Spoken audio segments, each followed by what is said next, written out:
reactivació dels permisos per a la conciliació laboral i familiar dels docents és, segons la majoria sindical de l'ensenyament públic, una proposta que queda curta.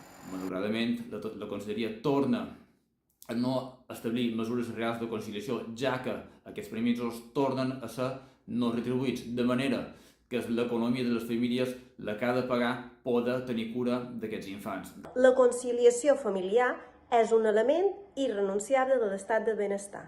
Per tant, hem exigit que els docents que necessitin adherir-se a aquest permís obtinguin la remuneració corresponent. Un permís per Covid que és no retribuït i nosaltres considerem que aquest permís, donat el gran esforç que han fet els docents durant aquesta pandèmia, hauria de ser retribuït per tal de reconèixer la seva tasca.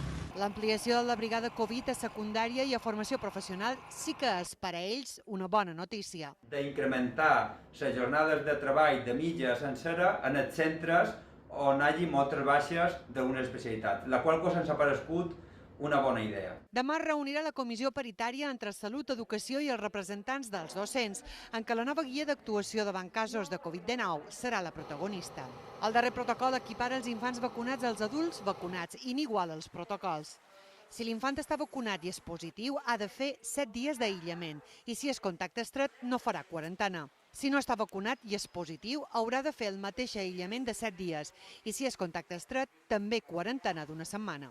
No s'avisarà EduCovid fins que a l'aula d'infantil o primària no hi hagi 5 positius i serà llavors quan Salut Pública decidirà les actuacions següents. Els contactes estrets dins l'àmbit educatiu deixaran de rastrejar-se i de filtrar-se.